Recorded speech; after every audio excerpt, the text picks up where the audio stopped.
Hello, I thought I'd do a second part to my original YouTube video on the Peugeot Traveller. I've had lots of hits and lots of comments, and so I've decided also to start a blog to fill in the gaps where I'm not filming for YouTube, and also to write quick excerpts on general usability parts of the car, or problems I may have, or issues, or even good things as well. So if you check my blog out, which is peugeottraveller.wordpress.com, and you can subscribe there, and also you can subscribe to the YouTube channel, and you'll be notified of any blog posts or any YouTube channel updates wherever you'd like to get your news from. So I've had quite a few driven quite a few miles on the car in the last couple of weeks, and I've got quite a few updates from my blog that I'd like to share with the YouTube audience as well. So I guess I guess being a family and stuff, we use the car quite a bit, and I've had to deal with a couple of the issues we've had with the car. One of the issues, small issues, is obviously lack of any sort of storage underneath the floor, but that hasn't stopped me from finding nooks and crannies and places to put things. So if you have a look in here, you can see that actually underneath the seat, which I've pushed all the way back, there's quite a large gap actually, and it's very flat, and it goes all the way through the back. And so what I've done is I typically store my bags and things like that under here. You can store quite large items, you'd be surprised, which is quite good. So I'll move that forward there. Okay, and the other thing to note also is that because there's no underfloor storage, it's quite interesting, here you go, to see the underneath of the car. The underneath of the car is a huge open area, which is quite surprising, and the exhaust pipe is midway through the car as well. You can see this large section here. So another thing that I mentioned on my blog post was that our car may be, you know, used with 7 people in, but it's certainly not used all the time with 7 people. During the week, we'll go off in our separate directions. Some kids will go to school on a bus, some kids will go to school walking themselves, and for the most part the rear seats are actually not used. So if you come in here, what I tend to do sometimes to get a bit extra boot space is just yank these here and move these forward, which is great to give you a huge boot for the weekday. And it's really simple in the weekends when you're going to be getting extra kids, just to pull the whole lot back very quickly and simply.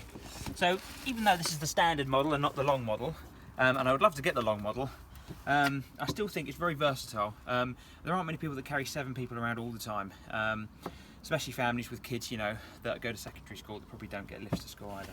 So that's quite helpful. So another addition I'm going to make to the car is to buy some roof bars and a roof box. Travelling long distances for long periods of time with lots of people on holidays, wouldn't be great to be cluttered in the car with all your luggage. So we've decided to get a roof box for those periods where there's just too much stuff. I decided to go and get some roof bars. I thought it'd be great to get some van roof bars because they had one company, toysforvans.co.uk, sell some great roof bars for the Peugeot Expert van. But unfortunately, because the mount points on this vehicle are different from the van, and the heights of the brackets are different as well, you can't really buy them. So I had to have my order sent back. If I can just show the mount points on this vehicle, I think I showed them in my original YouTube video, but you can see them there. There's 3 of them. I'm only going to use the rear and the front, but the Expert van has mounts at the very back, okay, which make it very long, which make the slope of the roof, meaning you have to have higher brackets to, like, you know, straighten it up a bit. So what I ended up having to buy was the Thule system. Now, the Thule system compatible with the Peugeot Traveller and the Space Tourer and the Pro Ace Verso are going to be the you'll need the Rapid foot fix point 751. You'll need the 3155 fitting kit, and you'll need a wing bar or a bar of your choice. I chose the wing bar 962. Obviously the Thule website has the full details and all your cars are on there. Look, it even shows you the details of all of the modern vehicles out. See, this is quite a brand new kit fitting, and so I'll fit those later on. Here we go. Right, so the thing I wanted to talk about was, I didn't know if I mentioned it in my last video, but the wing mirrors will automatically fold in every time you lock the door, which was quite useful. Another great feature I think that Peugeot have added to the car.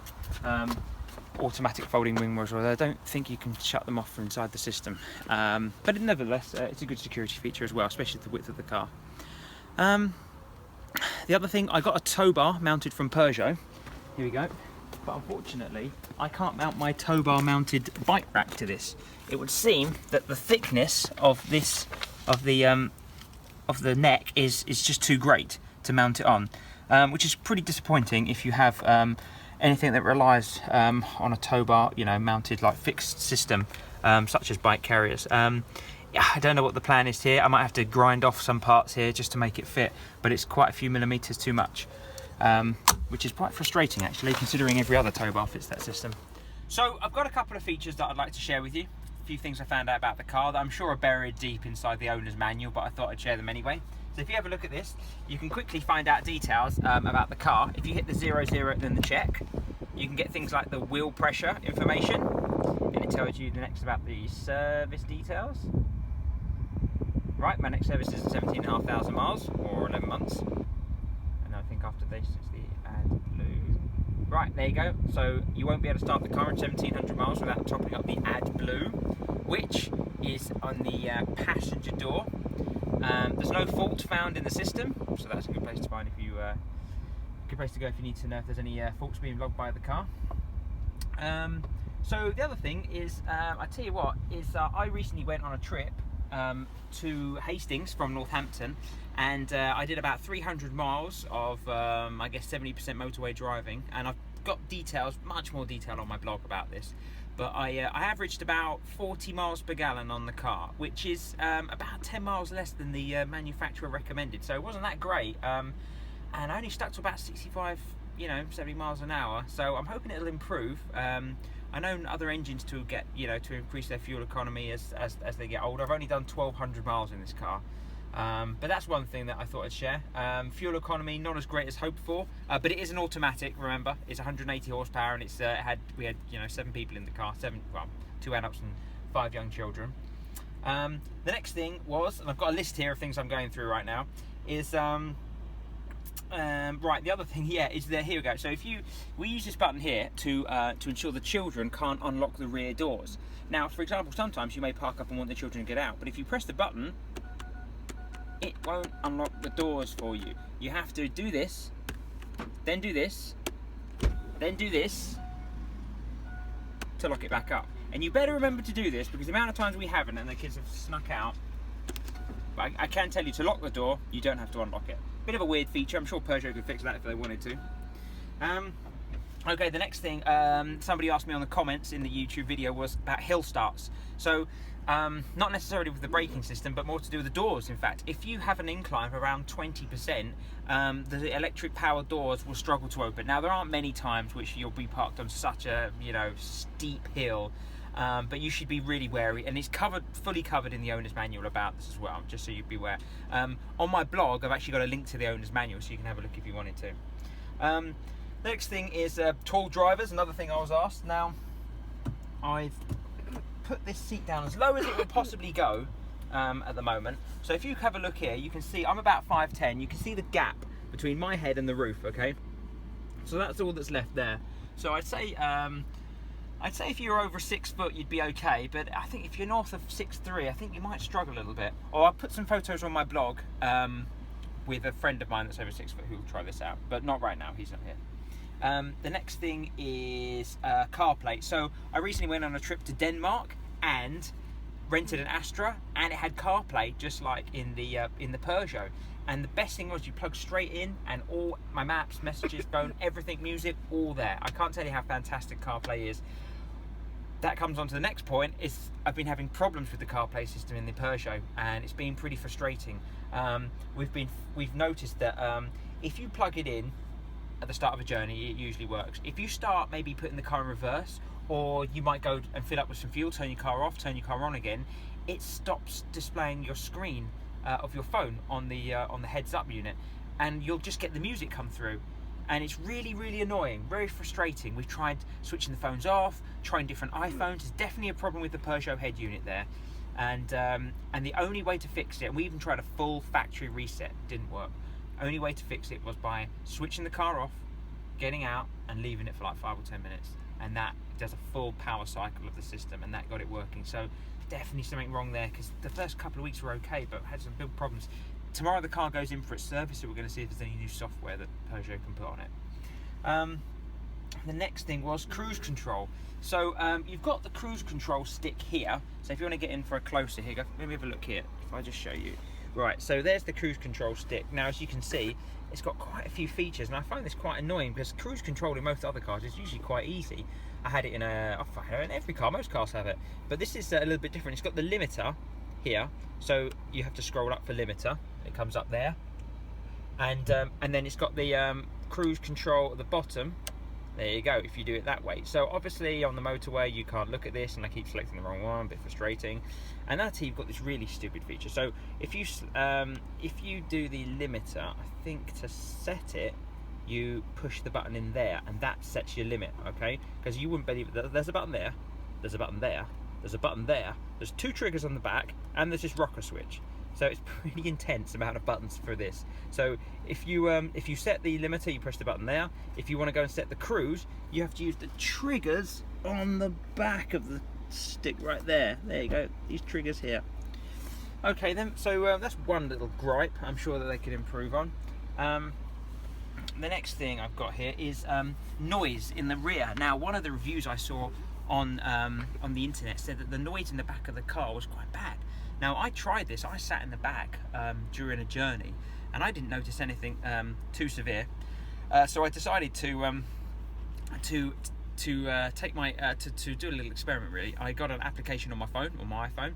It's a noise sound pressure measuring device. Obviously, it measures the decibels of sound, and it's specially calibrated for iPhones. So obviously, every microphone is different. So Apple, with fewer devices, mean that they guys can calibrate their microphones on one device, and it works across millions. So the calibration is pretty good, and also the reviews were great. People said it's quite accurate. So I tried it out in the rear of the car, and in the middle of the car, and in the front of the car. I got 82 decibels in each one, which is quite standard for an automobile. You can have a look on my blog. I've got full details there about all this. So I don't know about that. I don't know how technical they were in their analysis. So another feature I'd like to share with you is is in the rear. Now I'm really up for the rear occupants getting a great experience in this car. It's important. One of the main reasons I got this car, in fact, was because of big seats and lots of space. One of the cool things is that all the seats in the back can actually recline. Now my son, who's 4, sits here, and he often sits, and his head will slump down when he goes to sleep, which is quite frequent. But with the Traveller, you can actually push the seat back by a couple of degrees, which makes a huge difference, and obviously means that he doesn't sit there and slump forward. And all the seats in the rear have this feature as well, which is fantastic. Now the next thing I wanted to mention was I had a comment in the review on the YouTube channel about can you swap over seats? So swap this bench over with this single suite, and can you reverse the seats?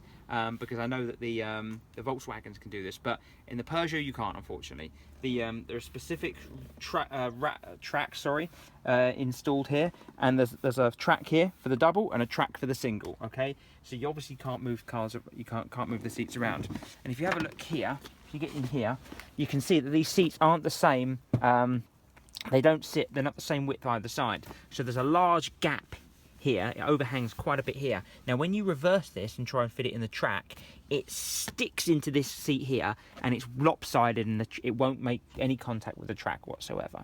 And also, if you think here that the belts are fixed to the wall, they're not fixed to the seat, so there's another reason why you couldn't possibly switch it around. I mean, and it's not too much of a bad thing. I can't think anything worse than sitting facing the rear in a car. It's fine on a train, but in a car it's I wouldn't think it'd be very comfortable or very nice, especially for those that are motion sick, suffer from motion sickness. Okay, so another feature that the car has is stop-start. Now this technology helps conserve fuel by turning the engine off when you're at traffic lights or at a roundabout. Now I've used this technology in a number of cars, an S-Max and a Audi Q7, and it's been fine. But in the Peugeot Traveller, I've been having some problems with it. Now we're going to try and see if we can get this sorted out at the service. But I find it, and my wife has mentioned this as well, it's far too sensitive. It engages when you tap the pedal. Now, in previous cars I've had, you put your foot on the pedal, okay, and when you push down a little bit, it engages, maybe a centimetre or 2 down, all right? Now, on the Peugeot, if you push it down, you're talking like millimetres, it engages. Now, this is good in some respects because it saves you fuel all the time whenever you put your foot down. Sometimes in the Audi, I'd put my foot down and forget to push it all the way down to engage the stop start.